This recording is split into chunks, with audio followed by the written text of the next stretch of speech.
I didn't know our living room could go silent like that until my wife's boss said her name from our speaker and told her he missed her mouth. My name is Daniel Mercer. I was 39 that winter. I managed logistics for a regional distributor, lived in Columbus, Ohio, and I'd been married to my wife, Lila, for 11 years. By Christmas, we had perfected a choreography of distance. We ate at opposite ends of the couch. We shared a calendar, but not our thoughts. At night, she scrolled until her screen dimmed, and I learned to fall asleep to the sound of my own breathing. We still said, "Love you." It sounded like punctuation.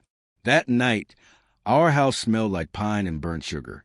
The kids were at her sister's, which made the quiet feel staged, like a set waiting for actors. Lila wore the red sweater I bought her 2 years ago and hadn't seen since.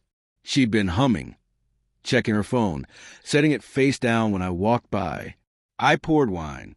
She declined. "Headache," she said without looking up. I asked the speaker to play carols while I finished dinner.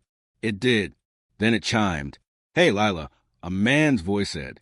Calm, confident, the kind of voice that never apologizes for taking up space. "I know it's Christmas, but I needed to hear you.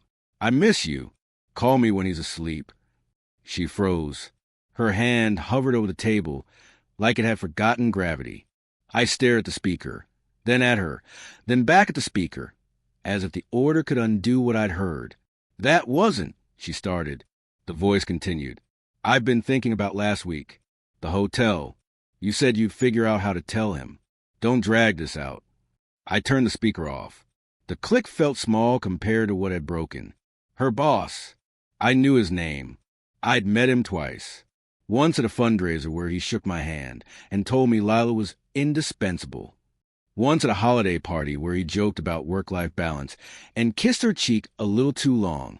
I remembered it all at once, like a film reel snapping back into place. I didn't yell. I didn't ask how long. I didn't demand her phone. I sat down because my knees didn't trust me. "Say something," she said. "I'm trying to find the part where this becomes a conversation," I said. My voice sounded borrowed. She exhaled. "It wasn't supposed to happen like this." Was it supposed to happen at all? She looked at the tree. The lights reflected in her eyes like a city at night. "He sees me." I nodded. It felt like being diagnosed. "He listens. He pushes me. You've been comfortable." She winced. "That's not an insult. It's just..." "Just what?" I asked. "Just the truth." She swallowed. "I don't want to hurt you, but I don't know how to stop." There it was.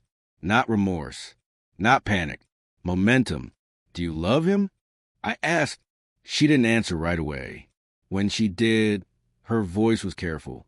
"I never loved you the way you wanted. You were convenient." That line didn't stab. It hollowed. I stood up. My hands shook, so I put them in my pockets. "I'm going to take a walk." "It's Christmas," she said like that mattered. Outside, the cold slapped me awake. I walked past houses glowing with other people's joy. My phone buzzed. I didn't look.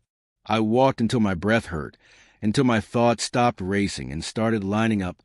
I realized something simple and terrible.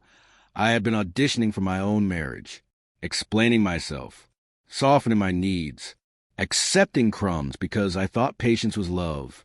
I'd been loyal to a story where endurance was noble. It wasn't. It was erasure.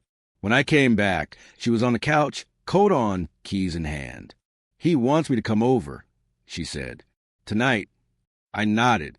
"Take your toothbrush." She stared at me. "That's it. That's it. What about us?" I met her eyes. "There is no us you're asking me to save." She left. The door closed with the politeness of a stranger. The weeks that followed were not cinematic. They were administrative. I found a lawyer who spoke in sentences without drama. I learned how to make dinner for one. I told my kids the truth without the details. Lila moved into an apartment closer to work. Her boss did not leave his wife. That wasn't my business. I had nights where I folded in on myself. Mornings where I forgot, for a few seconds, why the bed was so big. I didn't chase. I didn't bargain. I let the ache teach me where my boundaries had been paper thin. Months later, she asked to meet. Coffee shop. Neutral ground. She looked smaller. Tired.